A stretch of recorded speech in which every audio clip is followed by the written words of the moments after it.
Assalamualaikum warahmatullahi wabarakatuh. Perkenalkan, nama saya Fadila Amanda Putri, NIM 18220-100 dari kelas HES-A, mata kuliah alternatif penyelesaian sengketa. Di sini saya akan mempresentasikan mengenai pengertian dari mediasi di pengadilan dan juga dasar hukum dari mediasi di pengadilan. Baik, mengenai pengertian mediasi ialah suatu cara penyelesaian sengketa melalui proses perundingan untuk memperoleh kesepakatan para pihak dengan dibantu oleh mediator. Nah, dari sini bisa diambil beberapa unsur penting ataupun poin pentingnya, yaitu antara lain yang pertama, mediasi dilaksanakan untuk menyelesaikan sengketa dengan jalan perundingan. Lalu poin kedua, itu terdapat pihak ketiga, yaitu mediator yang keberadaannya diterima oleh para pihak yang bersengketa. Lalu pada poin tiga, tugas dari mediator itu sendiri ialah membantu para pihak yang bersengketa untuk mencari penyelesaian atas sengketa yang terjadi. Lalu pada poin 4, itu mengenai kewenangan membuat keputusan ialah atas kesepakatan para pihak yang bersengketa. Nah, dari mediasi ini memiliki beberapa ciri khas, yaitu bersifat informal, privat, dan kesukarelaan. Nah, pada poin yang B itu ada dasar hukumnya. Nah, ini dasar hukum mengenai mediasi di pengadilan itu telah diatur dalam Peraturan Mahkamah Agung Nomor 1 Tahun 2016 tentang prosedur mediasi di pengadilan. Nah, dengan terbitnya Perma Nomor 1 Tahun 2016 ini, maka proses mediasi mengalami upaya institusionalisasi ke dalam sistem peradilan. Institusionalisasi mediasi ke dalam sistem peradilan tersebut bertujuan untuk mengurangi penumpukan perkara di pengadilan. Selain itu, mediasi di pengadilan juga diharapkan bisa memaksimalkan fungsi lembaga pengadilan dalam penyelesaian sengketa di samping proses pengadilan yang bersifat memutus atau adjudikatif.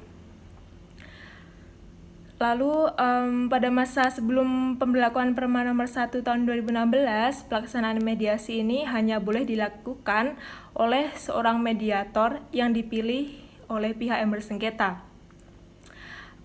Mediator tersebut bisa dari dalam ataupun dari luar pengadilan. Nah, tetapi pada saat ini untuk lebih memberi keleluasaan kepada para pihak dalam menyelesaikan suatu sengketa, serta dalam hal terdapat sengketa yang tingkat kesulitannya itu tinggi untuk mempercepat suatu proses penyelesaiannya. Dalam suatu proses penyelesaiannya itu dimungkinkan untuk ditangani oleh lebih dari satu mediator. Di dalam pasal 19 ayat 1 Perma Nomor 1 Tahun 2016 dinyatakan bahwa para pihak berhak memilih seseorang atau lebih mediator yang tercatat dalam daftar mediator di pengadilan.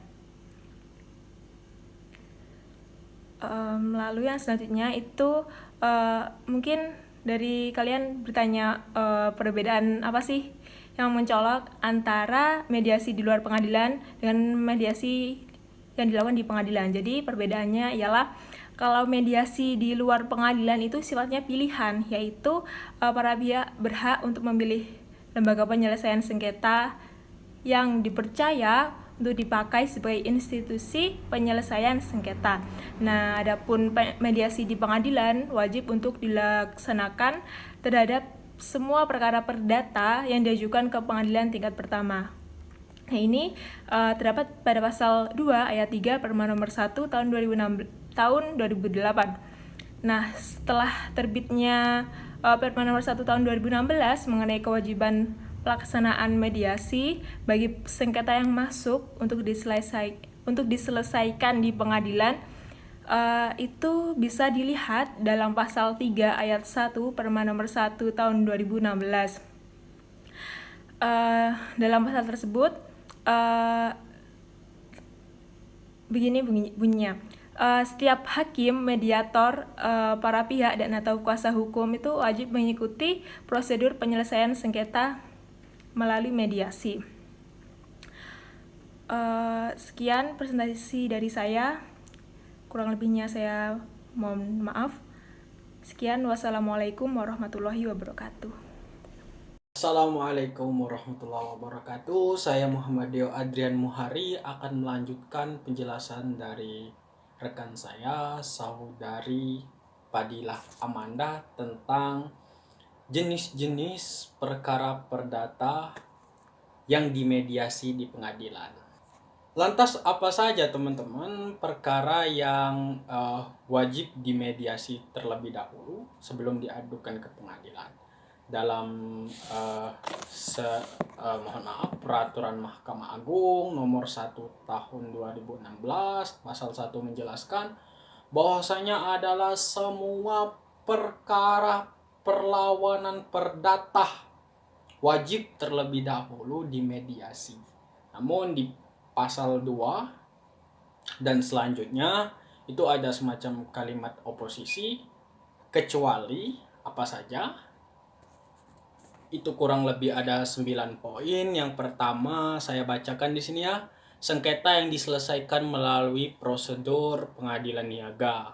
Yang kedua, sengketa yang diselesaikan melalui prosedur pengadilan hubungan industrial. Yang ketiga, keberatan atas putusan Komisi Pengawasan Persaingan Usaha.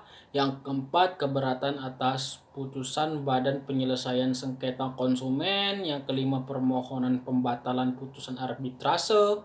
Yang keenam, keberatan atas putusan Komisi Informasi Penyelesaian. Yang ketujuh, penyelesaian perselisihan partai politik.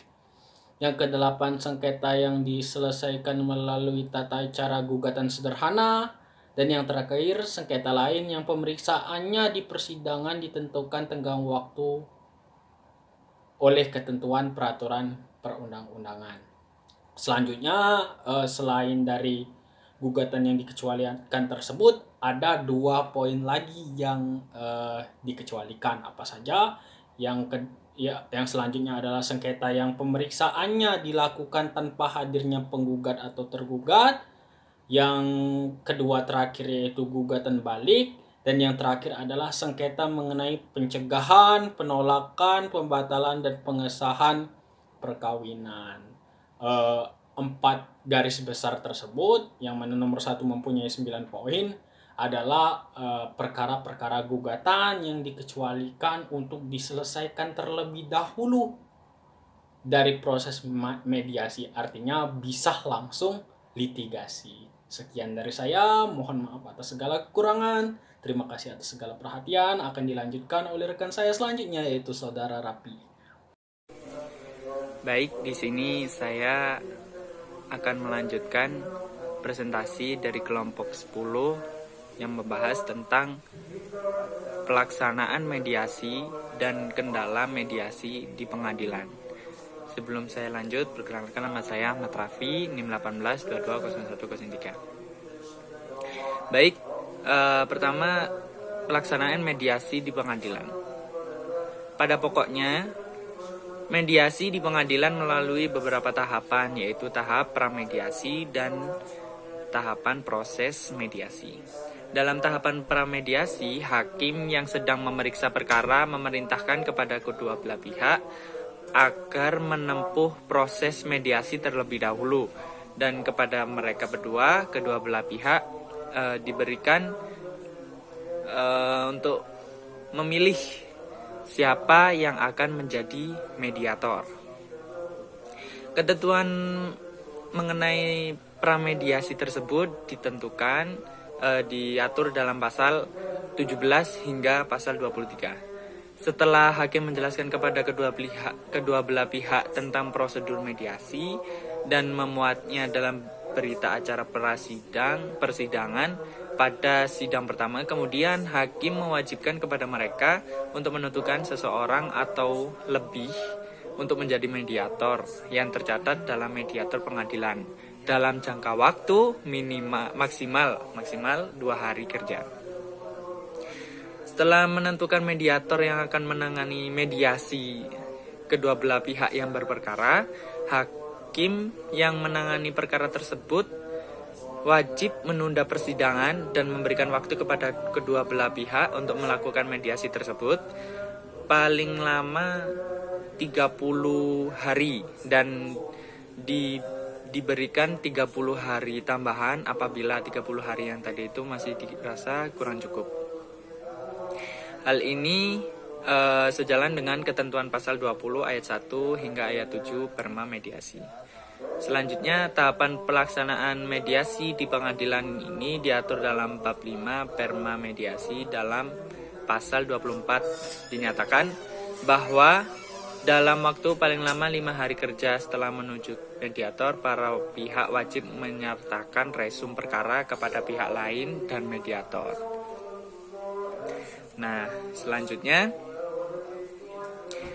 setelah ditemukan kata sepakat dalam mediasi tersebut, ketentuan pasal 27 ayat 1 dan 3, para pihak dibantu mediator wajib menyusun kesepakatan secara tertulis yang ditandatangani oleh semua pihak termasuk mediator. Kemudian mediator membuat laporan tertulis keberhasilan mediasi yang ditunjukkan kepada hakim dan memeriksa perkara ini pertama kali, sekaligus melampirkan kesepakatan perdamaian yang sejalan dengan ketentuan pasal 27 ayat 6 Perma Mediasi. Dalam kurun waktu 2 hari, hakim dituntut untuk mempelajari dan meneliti materi kesepakatan perdamaian, dan jika dirasa telah memenuhi ketentuan sebagaimana diatur dalam pasal 27 ayat 2, maka hakim yang menangani perkara tersebut dapat mengeluarkan penetapan waktu sidang untuk acara pembacaan akta perdamaian. Selanjutnya saya akan menjelaskan tentang problem atau kendala masalah dalam mediasi di pengadilan. Secara garis besar, problem atau masalah kendala yang dialami dalam mediasi itu secara garis besar terdapat dua sebab. Yang pertama yaitu dari para pihak, yang kedua dari advokat. Yang pertama, problem dari para pihak. Kegagalan mediasi dapat dilihat dari problem para pihak yang berperkara. Kedudukan para pihak dalam proses mediasi sangat penting. Keberhasilan dan kegagalan proses mediasi terletak pada kemauan dan itikat baik dari kedua belah pihak yang berperkara. Para pihak yang datang ke pengadilan pada dasarnya telah melakukan perundingan terlebih dahulu. Proses sengketa terjadi karena tidak adanya titik temu antara pihak-pihak yang bersengketa. Para pihak yang bersengketa menginginkan agar kepentingannya tercapai, hak-haknya terpenuhi, kekuasaannya diperlihatkan dan dipertahankan. Seseorang yang mengajukan tuntutannya ke pengadilan berarti orang tersebut berkeinginan agar tuntutannya diperiksa dan diputus oleh pengadilan.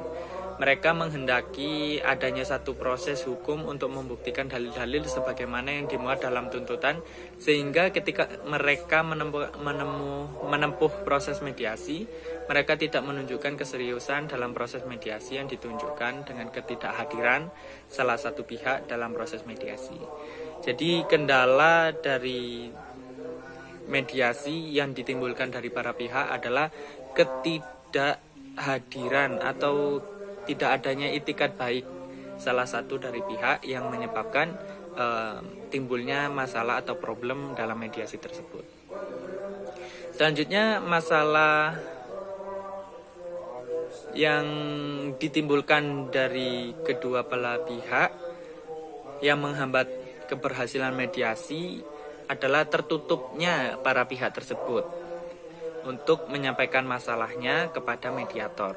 Untuk menghadapi pihak-pihak yang tertutup ini diberikan jalan atau cara kepada mediator dengan melakukan kaukus, yang mana menghadapi para pihak yang sungkan, tertutup atau malu-malu untuk menyampaikan perkara kepada mediator.